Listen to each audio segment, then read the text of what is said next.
It's Sunday, March 1, 2026. I'm Anthony Davis. Welcome to the Weekend Show, where we make the time to consider the news of the week. You can support my work and independent journalism at patreon.com/5 Minute News. Our guest today is a veteran Democratic political strategist, analyst, commentator, and author of the Hopium Chronicles on Substack. Simon Rosenberg, welcome back to the Weekend Show. It's great to be here with you, Anthony. Simon, I want to get your reaction in a moment to how the Democrats responded to the State of the Union speech. But first, let's just react to the news that the US has authorized the departure of non-essential government workers and their families from Israel as the threat of an American strike on Iran looms. I think the official line was that US citizens should consider leaving Israel while commercial flights are available. That was from the State Department. Donald Trump hasn't kind of really said why he wants to go to war with Iran. We're hearing just a small thing. We're hearing that phrase, "weapons of mass destruction," might be the reason. What's your take on this? You know, with Trump, you never know whether he's bluffing and hoping to get the best deal, or he's really going to see this through.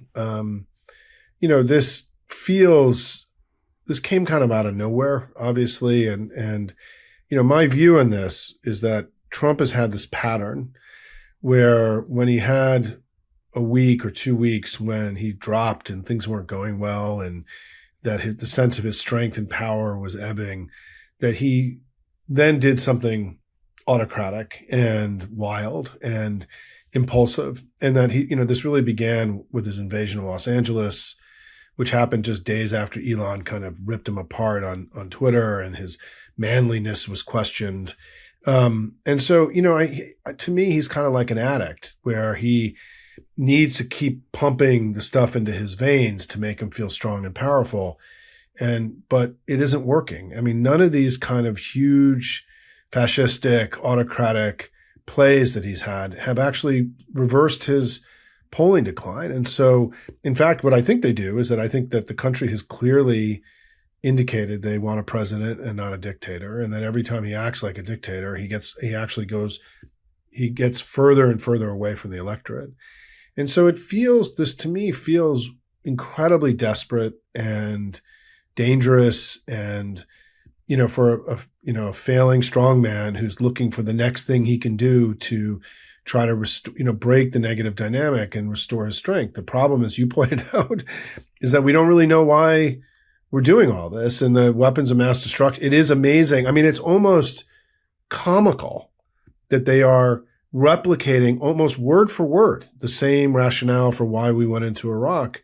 And the idea that they're allowing themselves to evoke such a failed project so openly, right? I mean, they're using the same logic and rationale of something that was a catastrophic failure for the United States.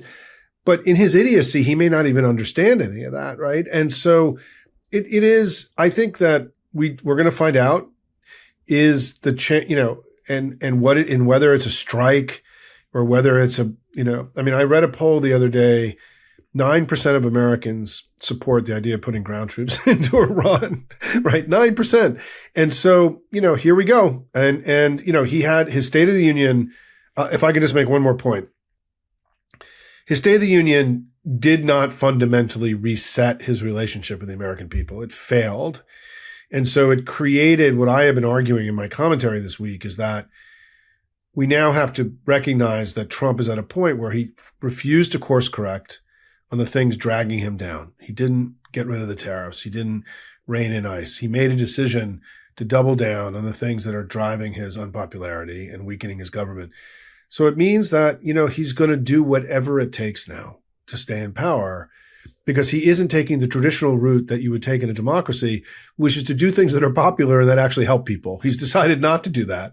So he's going to have to go this other route. And so I think we have to recognize that we're in a very, for the next 8 months, we're going to be in a place that's going to be precarious and dangerous for our democracy. But the fact that he doesn't care about the political implications suggests to me that he also doesn't care about the result of the vote. Now, we'll come to that a little bit later, because to me that's him kind of telling us that the midterms are not going to change anything for him. He kind of professed to be the no new war president. Right. That was one of the lines that he ran on. I mean, he also handed Afghanistan back to the Taliban effectively in 2021. And now Pakistan this week have bombed major cities in Afghanistan, including Kabul. And Islamabad's defense minister has declared that the hostile neighbors were in a state of open war now. I mean, you can trace all of these things back to Donald Trump and his decision-making. And so, not least Ukraine. And so he tries to present himself as like very hands-off. But actually, if you do the math, it's always him. Or the violence in Mexico this week, right? Yeah. I mean, no, look, he's, how do you describe all of this really in simple, plain English to people? Is that he's this kind of incredible combination of malevolent and ignorant and impulsive and vainglorious and narcissistic and also delusional. I mean, I think I am a student of Ruth Ben-Ghiat and others who have studied strongmen. And, like Putin believed he was going to get to Kyiv in 3 days. I mean, I think he really believed that.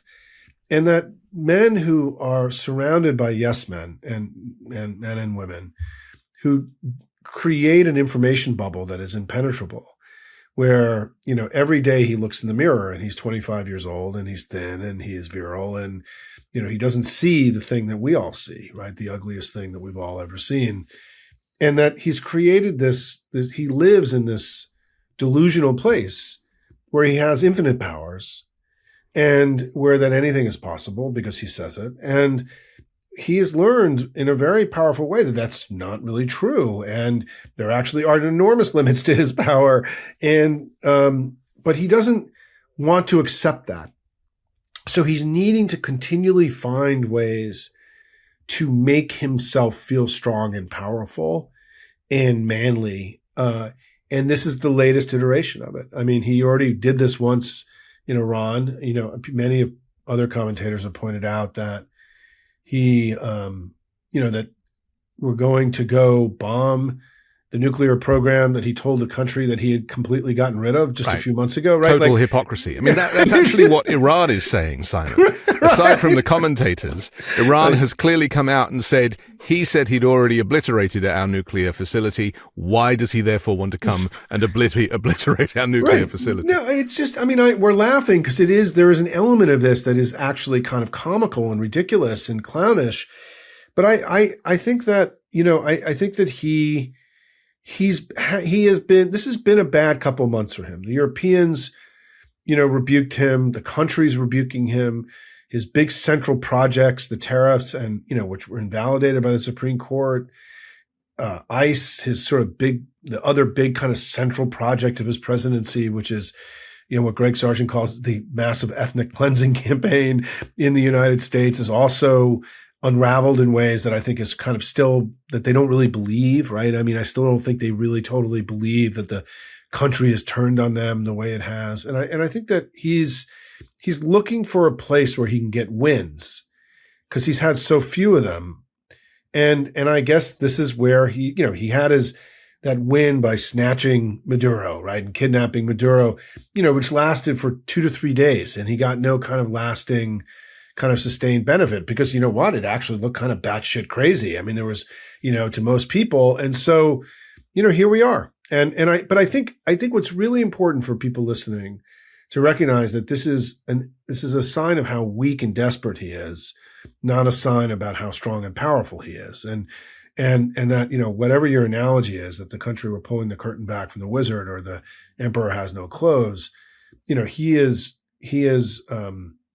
failing. His government, the inflation numbers that happened on Friday were a confirmation of the abject failure of his entire economic program, right? And so what we're stuck with is that, he's like, are you my mother? He's running around the world trying to find something that makes him strong and powerful, which makes him unbelievably dangerous.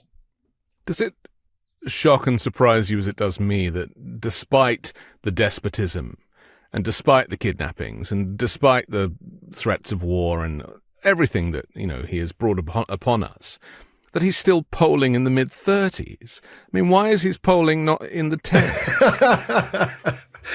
People ask this a lot.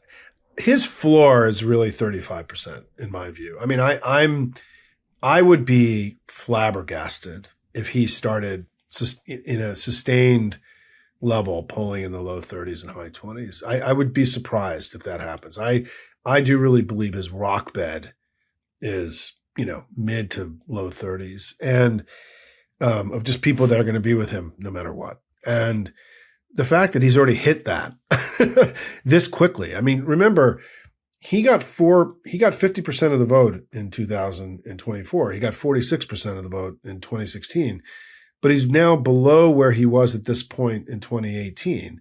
And the reason this matters, this is very important for two reasons. One is it means he's fallen further faster than he did the first time.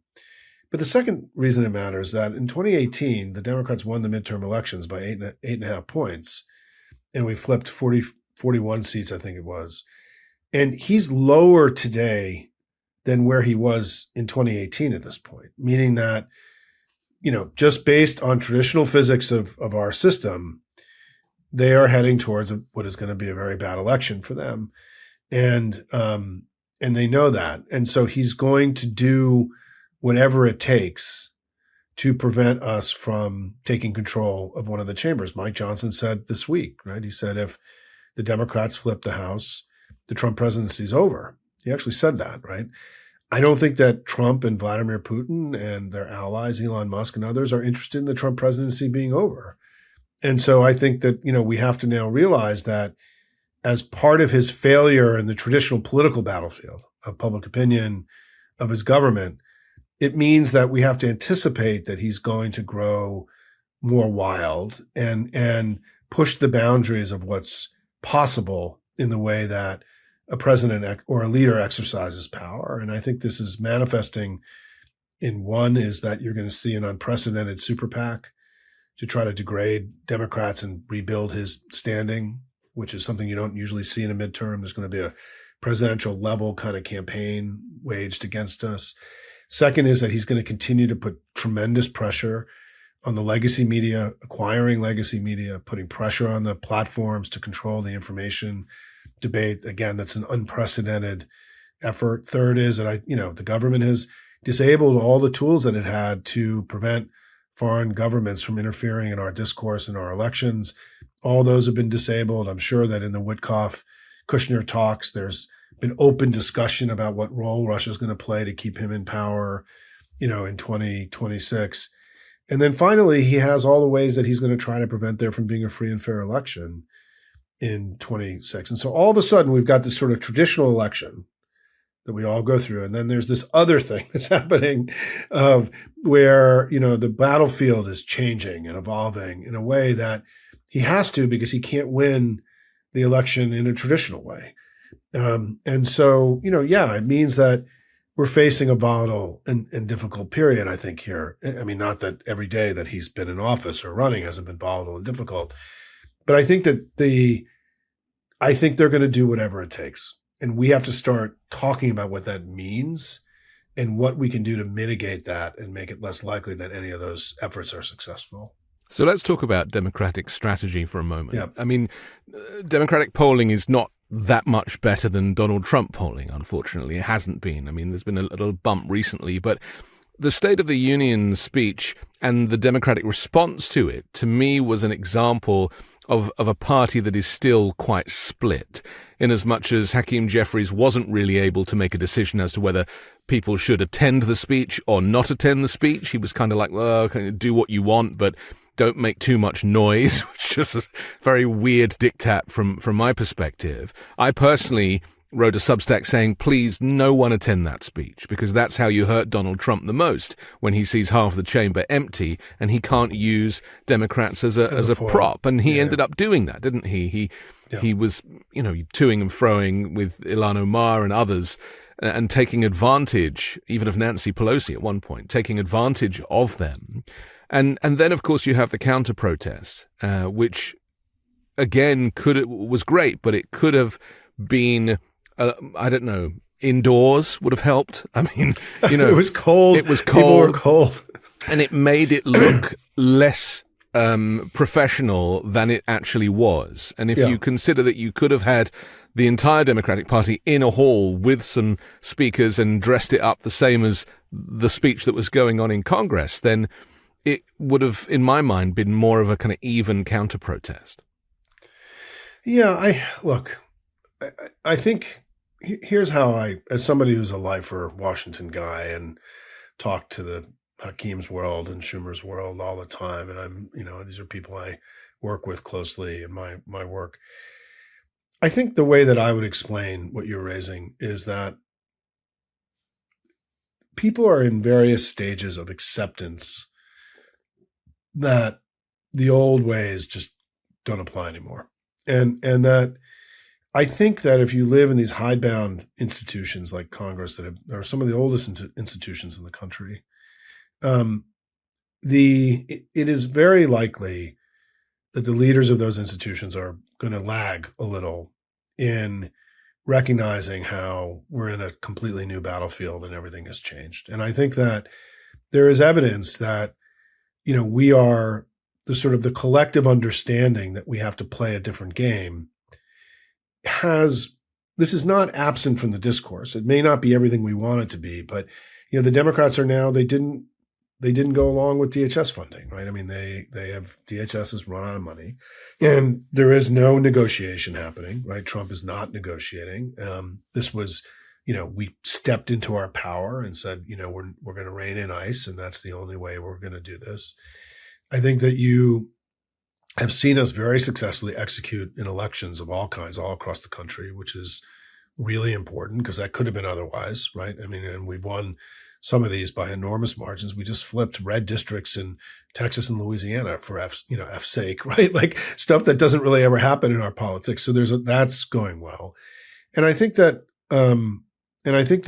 even the Spanberger and Padilla speeches, which was I think to Hakeem's defense, there was an opposition set up that night, and that was the traditional opposition of Padilla and Spanberger. And he didn't want to get in their way, right? I mean, this was the official response from the Democratic Party. And you can debate whether that was sufficient or there should have been some other stuff, but there was nothing, right? And I think that they did a really good job. I thought that Spanberger's language was a huge advancement for sort of the establishment Democratic Party because she was openly talking about the Mad King, the corruption, the dictatorship. I mean, all the things that, frankly, we've been critical of the party about sort of not diving in. The affordability agenda is also an agenda where you can play it safe. The stuff where you're going after his wannabe dictator and his corruption, that stuff that's sort of new terrain. She just went there, right? Like there was nothing holding back. She was talking about patriotism. I mean, that speech was a speech that, frankly, I've been wanting from an establishment Democrat since the spring of last year. And it finally happened. And Padilla's speech, I mean, he openly talked about Trump stealing the elections in the speech, which is also something that we've not heard from the establishment party. So I think that my own view from being a lifer and maybe a glass half full guy and not a glass half empty guy. And I think we can all, I realize that not everybody agrees with what I'm saying here, right? Is that I think there's a lot of evidence that they all get it now. I mean, Dick Durbin gave a speech on the Senate floor 2 days ago, and Dick Durbin has not been, a leader in this moment. He's been a little bit of a laggard. He gave a speech about DHS saying, I want everyone who works at DHS to realize that if you committed crimes, when we're back in power, we're coming after you. I mean, I was honestly like, okay. I mean, I was sort of there 9 months ago, but, having the number 2 Senate Democrat who's known for sort of being a conciliatory guy, sort of laying out, saying like, we're going to prosecute all you mother effers, right? That was a welcome kind of thing. And it may not be getting as much attention, but having been around these guys for a long time, I think the Good and Preddy killings changed the Washington party. it not only changed the country, I think it changed the Washington party. And this notion that we had to play it safe and talk about healthcare and affordability and not confront his escalating, autocracy or authoritarian impulses, that's gone now. And whether we're as far along as people want, whether they're going to do everything exactly the way we would want it, right? I think this decision to boycott the State of the Union is just a really hard call, frankly, just given the pageantry and the history of that. And I'm a little bit more forgiving of Hakeem on this one than others, because I think it's just one of those things. You don't want to look like you're tearing down traditions. So it's okay to endorse fascism because of protocol? No, I think it's not that. Is that it's also endorsing our democracy. I mean, I think this, look, I think what I'm saying is, in all likelihood, Anthony, you and others are not going to agree with our leaders in all the decisions they make. However, I do think, to be fair, that we are now operating in sort of a rhetorical space and also even an ambition in terms of really challenging Trump. Because I think the way I say this in Simon English is that we had a really good year politically and electorally, right? We had an incredible year electorally, way beyond anything any of us imagined. And politically, we had a good year because Trump is degraded. And that was necessary, insufficient, right? But necessary for any version of getting us to the other side of this. The public withdrawing the consent of the governed was really important, and that's happened. What we did not do well in 2025 was we didn't do enough to stop the harms that he was doing to the country. And I think we accepted too much. We didn't fight hard enough on the vaporizing of USAID and all the, Doge and everything else. I think that has changed. And I think that this issue about what happened in Minnesota, largely because of the courage of the people of Minnesota and those who frankly gave their lives to this, has given the Democrats in Washington a level of courage that they didn't really have 6 months ago, 9 months ago, in my view, right? And so let's see. I mean, I think things have changed. Will they be as far along as you and many others want? I don't know, but I think you have to have an understanding that they are running very old hidebound institutions that are struggling to adapt to the modern realities we've been describing. But I think there is momentum now, and there's momentum because of pressure from all of us. I mean, the critical piece of this is that the people of Minnesota demonstrated through their bravery and courage what our leaders should be doing. Our phone calls that we make to the House and Senate Democrats every day, demanding that they, be more ambitious. This stuff really matters. And so, yeah, and when I give my talks, what I say is the real hero of this last year have been the American people who have gone out and just said, we're democracy and our freedoms and our liberties are not going to, he's going to have, we're going to fight with everything we got through No Kings, through Minnesota. You've seen incredible bravery and courage from the American people. I think our leaders are, working very hard to catch up, but they may not catch up as fast or as comprehensively as you may want, my brother. I guess from my perspective, just from, growing up around European politics, that there is maybe more fight because the threat of fascism is only just behind Europe in its history. And there still is very much this concept of it can't happen here, and yet it is happening here. Yeah. And just, when you get to the point of American citizens being executed by the federal government in the street on video, and that is still not enough for people to boycott the State of the Union or just to step it up to a level at which it's like, okay, this is done now. I just personally cannot see what is worse than killing people in cold blood like that. So what I'll say is that I agree with you about strategy, and there may be disagreements about tactics, right, along the way. But what you said is very important, and I think this is actually very critical to understand why the collective response in the country has been slower than it needed to be. And not just with our political leaders, also with business leaders and universities. I mean, we're not alone, is that I do think American exceptionalism is part of what's happening here, which is that we believe things like that happen to other places. And I think that we have been slow to recognize, and to your point, we don't have recent history in the narrative and story of the country of a figure like Trump. We've never really had a political figure like Trump in all of our history. Future generations will now have that. I mean, I've been struck. My son studied in Italy for a year and a half, and it's amazing how when you're there, they talk about, well, during the fascist period, this happened and this happened, right?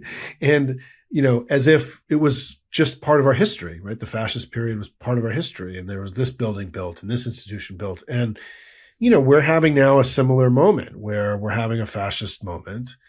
And that, what we're learning is that, perhaps our antibodies against this were not as well developed because, if you get the flu, your antibodies have now learned how to fight the flu. We were a little bit slow in all this. And it's why, I think on balance, when I look back at the last year, there's a lot that's gone right. I mean, we have not only the elections that have been very inspiring, but the lower courts that have held. The federalism itself has turned out to be a far more powerful bulwark against fascism and authoritarianism than I think we understood a year ago. I think we've seen the American people really step up and rise up and fight in so many powerful and amazing ways. I think we've seen the growth of independent media, which you've been part of, that has really been vital and significant as the legacy media continues to be grabbed by Trump and his allies. I think there's a lot. I think the Europeans stuffing Trump on Greenland. I think our fight now on ICE. I think a lot more has gone right than it feels. And I think that, so Anthony, I'm still looking at all this, the glass half full. And I think that, we have to build on the wins that we've had and go get more. And I think the other big lesson for Trump, for the Democrats, is that when we fight Trump, we beat him and we get stronger and he gets weaker. So we should be doing it more across many more fronts every day and not just be content with fighting over ICE. We need to be content about fighting over 6 or 7 things simultaneously. And because what happens is, and I think if I can just, you're letting me get in all my greatest hits here a little bit, but I think there are 2 lessons from historians that I've really, and from history that I've read, and just also from modern commentators like Ruth Ben-Ghiat and Timothy Snyder and Heather Cox Richardson and others, is that number one is that if you don't contest space with the autocrat, they view it as weakness, and then it encourages escalation.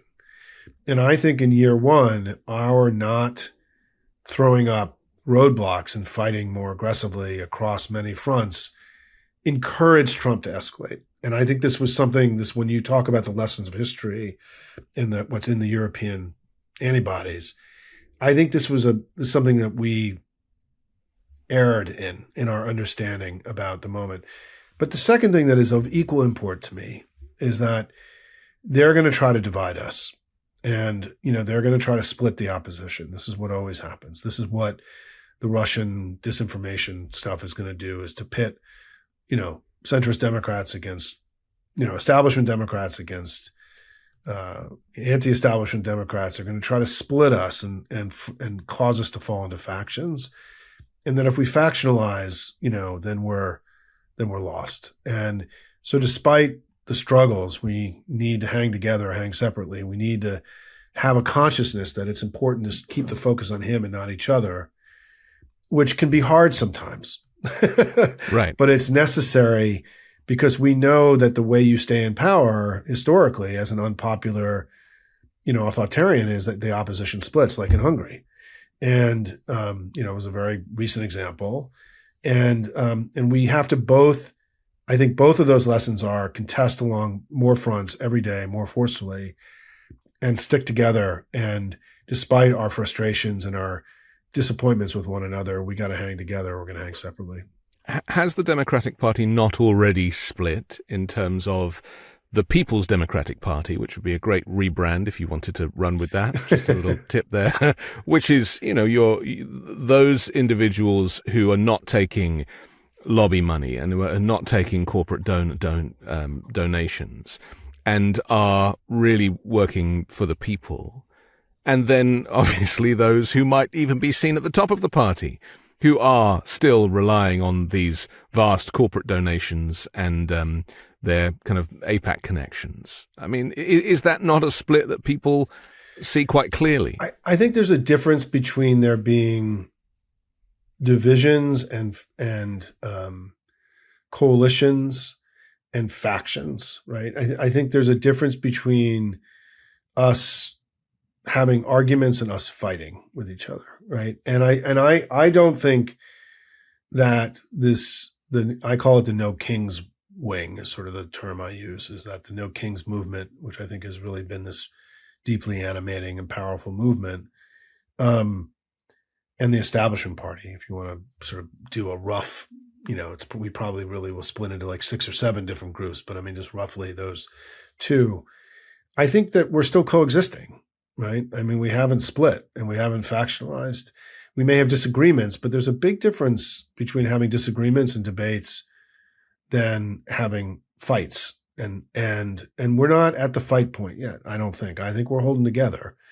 And so I think we have to nurture that. We have to create, I talk about at Hopium a lot about how, we have to be forgiving of one another, that we're going to disappoint each other and that we're not going to do what everybody wants us to be doing when we want them. But we can't let that obscure what the real mission is here, which is that we have to beat them. And that if we end up fighting with each other, we're doing MAGA's work for them, right? Because what MAGA wants more than anything is for us to split and to fight with each other, not fight them. And part of what I was just saying is that we have to fight them more, not less, right? And so, I think this is hard. And I mean, I think everything I'm saying, Simon, it may sound really good, but it's actually, I'm really pissed. It's Congressman so-and-so, and I get it, but we have to stay focused on the mission here. And the mission is that we need to hang together, or we're going to make it far easier for him to stay in power for a long time. I have a new friend named Claude. Claude AI has become my new friend. And Claude Anthropic, which is acting like a very virtuous enterprise these days. And Claude, I asked Claude to pull me up the other day how long various regimes in the world had been in power. And, some of the Middle Eastern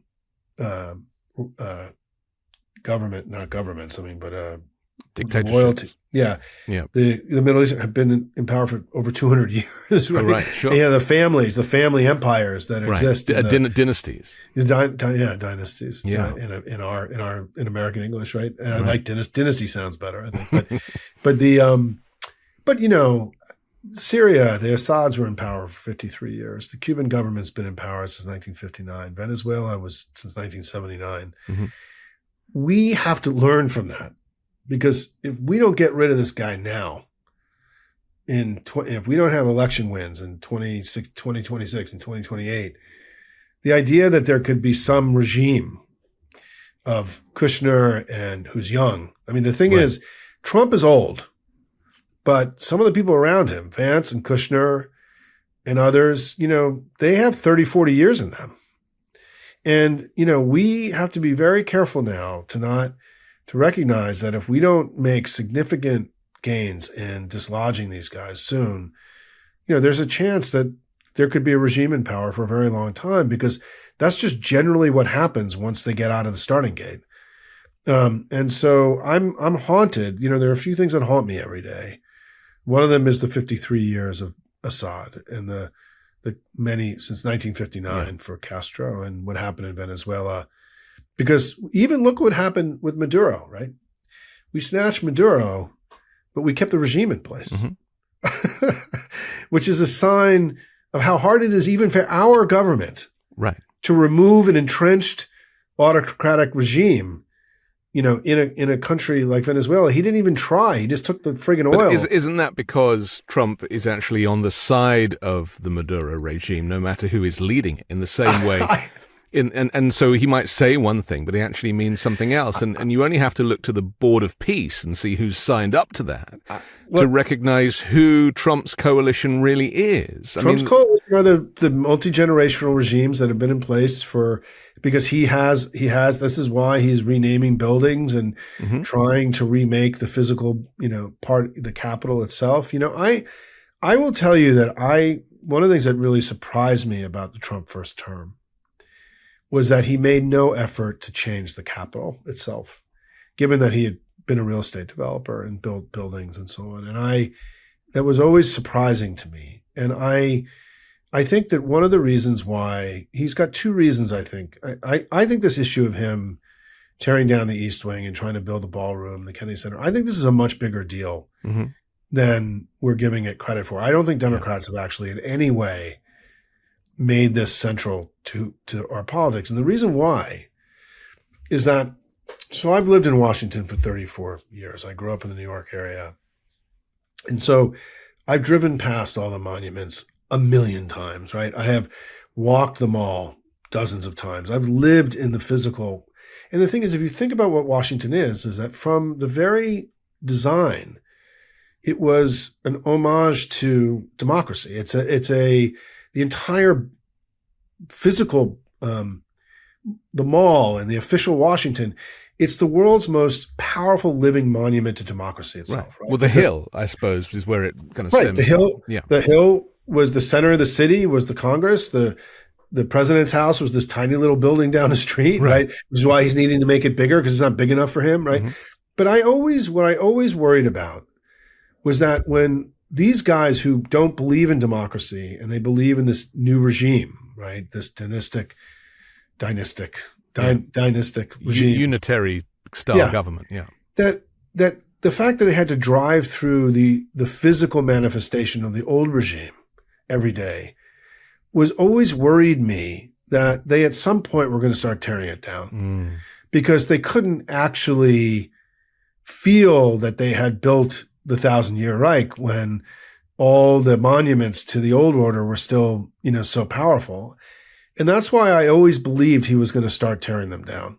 And it's begun, right? He actually tore down the East Wing of the White House. Yeah. And he's, now talking about, he announced yesterday that he's going to rebuild and remake Dulles Airport. That's right. The Kennedy Center needs 2 years of renovations. Kennedy Center needs 2 years. And some of this is like a dog peeing on their territory, but there's a darker project behind this, which is that they have to eliminate, and because I think the two, monuments that are in peril are, now, because remember the Kennedy Center is an actual living memorial to Kennedy the way that the Lincoln Memorial is, or the MLK Memorial or the FDR Memorial. It's the same. It just manifested as a building of the arts, right? And so he's already attacked a living memorial to one of our, great champions of liberty and freedom. Right. Well, he's desecrated it, effectively. He's desecrated it is an important word to use. That's the right way. The two that I worry about are the Lincoln Memorial and the MLK Memorial, because those are both really kind of DEI, and I think that, their whole regime is based on anti-DEI. And there are these two really big kind of DEI symbols right on the mall, right? That I don't know how much longer they're going to be there. And I, it worries me about this because I do think that they do think that it's a 1,000-year Reich. They think they're going to be in power for generations. And they believe that. I really believe that they are building the equivalent of a 1,000-year Reich here. And I think we should be doing far more to protect these global symbols of democracy in being far more aggressive and recognizing that this is as great assault on America and the America of the Four Freedoms, I call it, as, the violation of our voting rights. And it's another manifestation of their intent. And I think this should be more central to how we're engaging him. And by the way, the polling on this, the number of Americans who are happy with the tearing down the East Wing is like 18%, right? It's like having Ebola.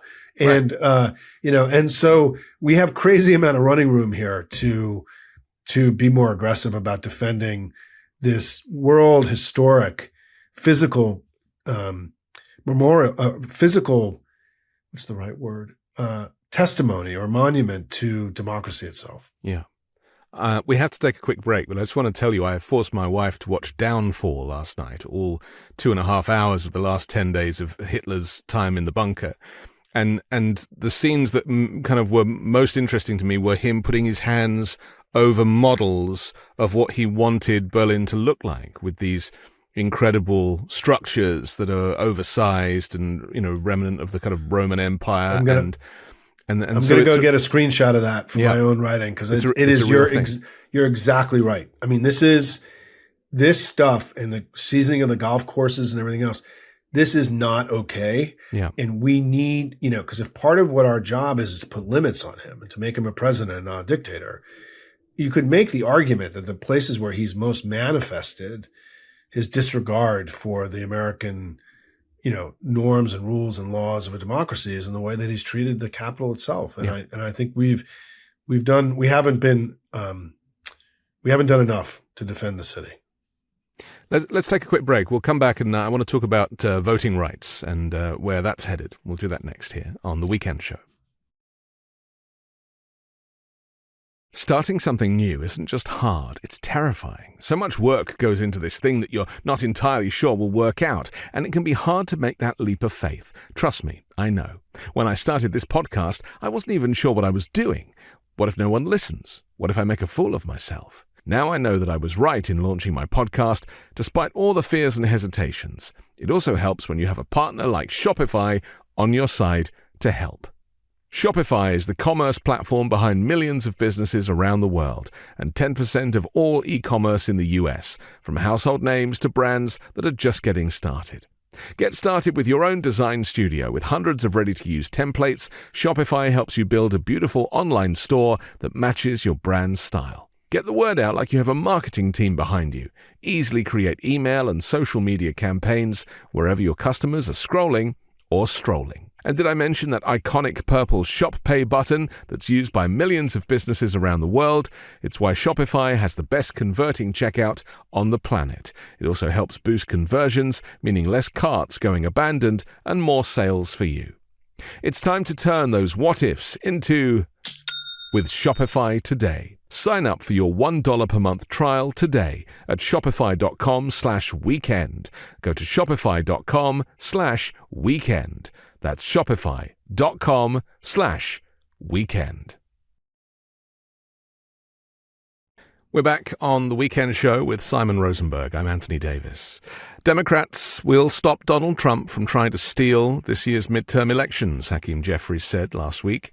He's obviously responding to the concerns that Donald Trump and Republicans should take over the voting.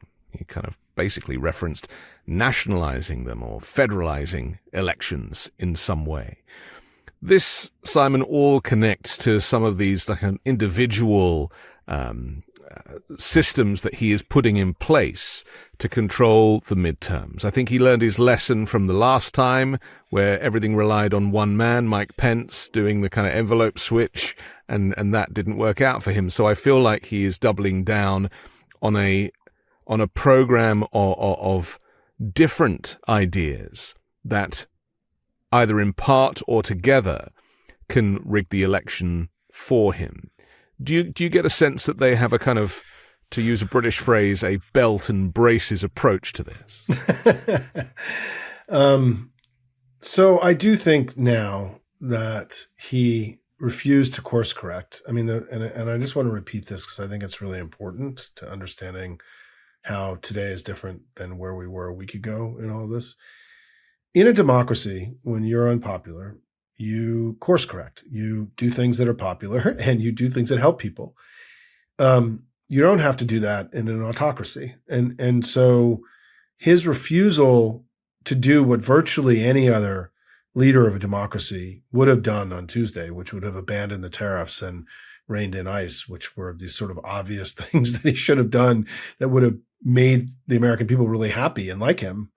He refused to do it. And so therefore we have to anticipate that he's going to do whatever it takes in these illicit ways of staying in power. And I think that we have to really start openly talking about this far more. I think that there's been a concern that we're going to scare people and it may cause them to not, vote in this, and all this stuff. But I think we're past that. I don't think we really have an option. And I don't think that debate to me is kind of past us, because he did seize ballots in Georgia, and they have, and as Mark Elias, who's, the great lawyer for us, who's been fighting so many of these battles in the courts, said, you have to approach this. I was in a meeting with him recently. He said, you have to approach this that Trump is not going to relinquish power. Mike Johnson's not going to relinquish power.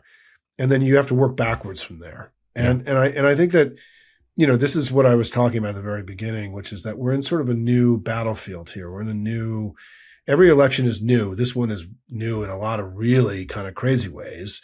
And that we're going to have to start working very hard to both understand what he's doing, to help educate, our political leaders about what their tactics are and what they're imagining, to treat this, the way we would treat talking about healthcare, right? Which is that this is happening. How do we mitigate it? And the good news is that the Democratic attorneys general are, working together to come up with legal strategies. They're also doing war rooms to game out what happens on election day. The Democratic secretaries of state are also doing preparatory war rooms and war gaming out. I also know that election officials from all over the country are doing similar kind of exercises. People are not sitting on their hands, right? This is not, but I think this is going to have to become more central to our collective enterprise, not something that, because I think one of the mistakes we often make about this is we kind of leave it to the lawyers, right? We think this is in sort of the legal domain. It's not. It's a political issue, right? And that, I joke that, we respect lawyers. So when we leave things to the lawyers and the law, that's a sign of respect. Republicans treat lawyers like they're garbage men, right? And that, law like it's an annoyance. And so they have a very different relationship to the law and lawyers than we do, right? And so this has always been in the political domain for them. And it's not in the political domain for us.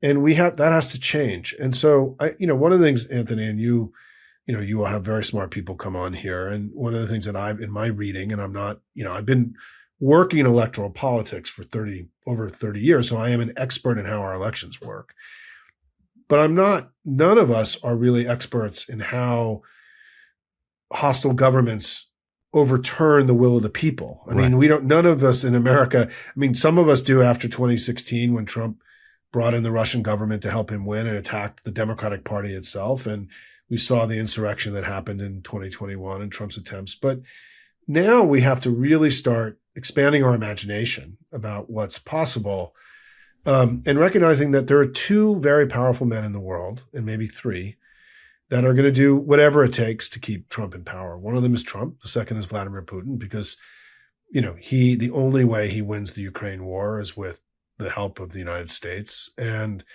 then third is Elon Musk and the other tech bros who have enormous amounts invested in the Trump regime. And I think that that world is going to do whatever it takes. And we know from, Russia's got a playbook, and the playbook includes all sorts of ways of undermining legitimate election results. And Trump is pursuing his own way. So yes, I think we're going to have to come together as a family to create kind of a clear sense of what they're doing. And I think at some point in May or June, Schumer and Jeffries and governors and other leaders are going to have to speak to the American people about what they think could happen, to start creating the antibodies, right? To create this sort of prophylactically sort of start helping prepare. Because we know from other countries that have been through this, that it is those kinds of efforts to educate the public about what is going to happen in advance and then say, see, we told you, and here it is essential in order to prevent this from happening and to not accept that this is going to happen. But I do think the likelihood that Trump is going to sort of give it all he's got to do this has increased dramatically given what he did in the State of the Union on Tuesday. And frankly, even given the language of what just the last couple days, right? And the Iran as we were discussing, the Iran thing is part of this, which is that they're going to use extra legal, illicit, collaborating with hostile foreign powers, to hack and dump and everything. It's Katie bar the door, right? They're going to do everything. But it's War Powers Act, isn't it? I mean, it's the timing is no surprise, and that's why you and I were like, well, he hasn't quite told us why he's going to war. Well, it could have more to do with the U.S. elections than anything to do in the Middle East. Yes, no, of course. And I think that's why, for example, the House and Senate are both moving to try to pass war powers resolutions next week. There's significant now momentum to get that done next week. That only really came together in the last 24, 48 hours. That's a good sign, right, that the House and Senate work together on this. Tim Kaine is once again providing kind of really essential leadership in this regard. And it's being carried in the House by the dynamic duo of Massey and oh my God, the congressman's name, I'm forgetting who he's been working with. Ro Khanna, the Khanna-Massey dynamic duo that they've become. MAGA smashing duo that they are. Right. And I think though that, but what's also important for people to realize is that none of this is going to be easy for Trump. They have been trying to undermine our elections for a long time and have been wildly unsuccessful. We've been, and that our system is just not, as we discussed earlier, the combination of the decentralization of our elections and federalism just makes it harder for an autocrat to gain power here. I mean, I think that one of the things that I don't think that I totally understood when you do your little history of America, so with the separation of powers, our government is actually three branches that, have checks and balances on each other, which is, as you pointed out, this unitary theory of government is so at odds with the whole theory of how. Right. But the other way that we split power was through the federal system and through the fact that states and local governments are also sovereign governments, and that they're the ones that control elections in the United States. And so he doesn't have a lot of many legal legs to stand on. But as you know very well, we cannot count on the Supreme Court to do the right thing here. And part of my worry is that the way they slapped him down on the tariffs gives them more legitimacy to do some of these other, deeply venal. So you're describing the Voting Rights Act and that line in the speech where we can't let it happen, John, and Trump points at John Roberts. Right. What he was saying was, I'm going to go use every tool in my toolbox to steal the election, and you guys got to get on fucking board, right? Yeah. I mean, that was what he was saying. And now, by the way, since you ding me on the tariffs, you now have more running room to be with me on this other stuff, right? And so, which was the implicit, message and all that. And terrifying, really, though, to address the leader of the court in that way, a justice. We can't let it happen, John. I mean, it reminded me of the point that he did during the inauguration. Listen, I will tell you that on Tuesday night when I put out my first post-State of the Union thing, and I was so tired and I said I was going to write tomorrow, but I put a picture of John Roberts looking like a haunted man from Shakespeare, right? Like he had the Shakespearean kind of haunted look around him that, would have been appropriate in the stage in London. Yeah, and I would choose Dickensian. Actually, that's what I was getting from it. It was. But I mean, every picture he looked haunted. Yeah, right. 100%. Like literally, it wasn't one picture. It was just this series of photographs where he looked like a haunted man. And a lot of them did, actually. I mean, it wasn't just Roberts. I mean, a lot of those Supreme Court justices, including Amy Coney Barrett, had a look that I hadn't really seen before, which is that, that this is wrong and this is weird and things have changed. I think that his outburst, look, we have to assume that there's some way the White House talks to the court, right? And however that happens, and it's not appropriate and it's illicit, but there has to be a way they talk to each other. Thomas. And let's just assume that Trump knew the decision was coming down, because the decision on the tariffs was always the likely decision. And it wasn't because it was right. so blatantly, brazenly illegal and unconstitutional that in order to maintain the integrity of the court, they had to decide that way. And Trump pushed them too far. And Trump had a plan B very quickly, didn't he? He had a plan B very quickly. And the plan B was basically to tell the court to fuck off, and he's just reinstating the tariffs.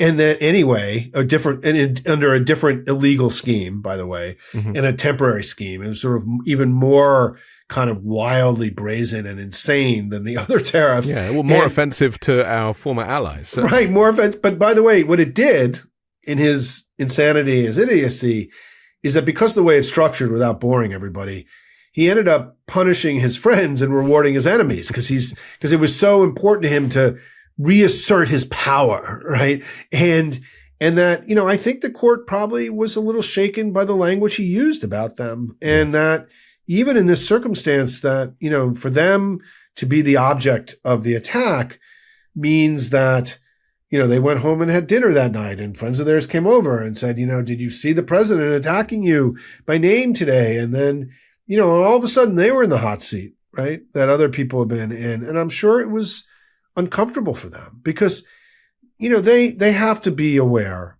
all of them, of their complicity in creating this monster. Yeah. And Gorsuch's ruling was actually kind of fascinating, right? Because Gorsuch has often been on the extreme end of the court. And, without doing criminology here, but I mean, I was sort of fascinated that Gorsuch, and Kavanaugh ended up in very opposing places. And so is this an evolution of the court? Who knows? Is this a effort to sort of salvage any kind of professional reputation for them? Probably. Is this a way of them now executing on a bunch of truly extremist, terrible stuff because they've kind of bought this repurchased legitimacy, at least for a few, weeks? Yeah. I mean, I worry that what this allows Roberts and the court to do is to continue this unraveling of our democracy in a way that, because they bought a little bit of legitimacy for a little while. And so an illegitimate enterprise bought, perhaps a few months of legitimacy. And so I think that, the way I view this is that what Democrats cannot allow is we cannot allow ourselves to wake up again the day after the election and be shocked and surprised. Mm. And that the time for being surprised by his venality, his malevolence, his ambition it's over now. Like he's just told us everything that we need to know about everything, right? Yes. And now it comes up to us to mount, because I wrote a piece on Friday in Hopium about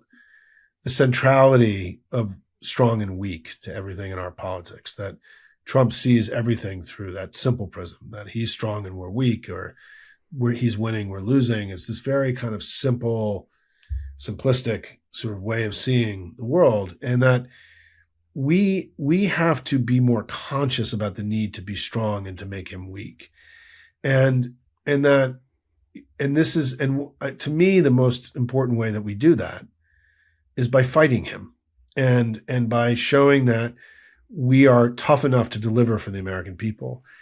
The ultimate test of that may be about whether we can prevent him from stealing the election and whether we're strong enough to mount a firm enough opposition to allow the votes and the will of the people to be carried out.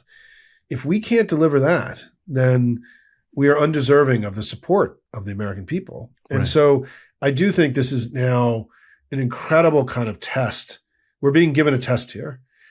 We have to pass it for the good of our country, for our freedoms and our liberties, but we have to pass it in order to regain the trust, I think, and admiration of the American people who have begun to doubt, not in our intentions. I think that they believe that Democrats are well-intentioned and that we want to do the right thing, but they don't know that we're strong enough to deliver for them and that we don't have the ability to overcome oligarchy and inertia and corruption and all the things that hold back good things from happening, and that we need to, it may be that the ultimate test of that is that is this ability for us to deliver a free and fair election in 2026.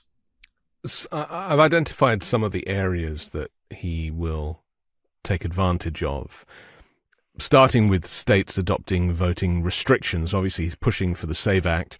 There's been a little bit of news on that this which I think week. is functionally dead for now. Right. I mean, that's the good news, right? Yeah. He's also issuing executive orders imposing voter ID and proof of citizenship. And then you'll have Republicans accusing election officials of crimes, and then the federal government seizing voting machines or ballots and occupying cities with ICE agents is another thing, and intimidation at the polls. So there's a few to pick from. The one that I think is most concerning, though, is voter ID, because the Democrats, as it stands, do not have a clear response to the argument that voter ID is essential for voting.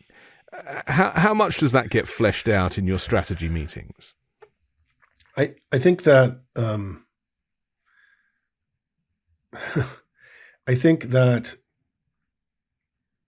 we have to sort of do a reset here and to start imagining something far more ambitious and aggressive than I think was in the early stage planning, because his desperation has grown so much. And so the good news is we have time. I mean, it's late in the cycle for some things, but not for this, right? This is still like we're not behind on this, because there has been a lot being done already. I think, to me, the thing that has to get created is a version of what you're asking about, which is, how do we talk about all this? How do we push this into the political domain, not the legal domain, and not the election security domain? How do we? And I think that is very undeveloped or underdeveloped as a muscle or as a capacity, because I think, to me, that's the most urgent in the short term, because I do think there are smart people looking at all the things that could happen, and Mark Elias and the attorneys general and the state election officials and so on. But we have to develop a language and a vocabulary to talk to the American people about this that simply doesn't exist right now, and that Alex Padilla began that process on Tuesday. Spanberger was more indirect about this than she was direct, but Padilla was very direct in his remarks about this. And that's one of the reasons I come away, Anthony, about just where we are. And I know we're hitting time here. I want to make the argument to everyone who's listening as powerfully as I can, as somebody who's been in the guts of the messaging wars, and whether something has an and or an or, in the way that we talk about things, for 30 plus years, and, sweating over little words and phrases. Those two speeches were a huge leap forward in our narrative and rhetorical frame for these elections, and created a lot of space that we didn't have. And it's why I just encourage all of you in the coming days to listen and watch both speeches. To read the transcripts on the Hopium site. I have very easy links to go to read them, because I do think that you will be, if part of your concern is that we're not fighting hard enough and that we haven't found that higher gear that we need for our democracy and our freedoms, you'll be heartened by these speeches if you haven't, because it felt to me like the kind of muscular Democratic Party that we need right now to be able to overcome all of this. So I will say that what I'm going to be working on, my piece of this, is moving this from the legal domain into the political domain, and for us to start developing a way of talking about all this to the American people that doesn't make us sound like we have tinfoil hats, right? It doesn't make us sound like conspiracy theorists, because there is still, the American exceptionalism is not just in our leaders, it's in the public.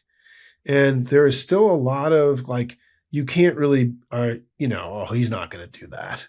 Oh, you got to be kidding me that Trump may not, he's not going to try to steal the elections, right? Nobody's ever done that before.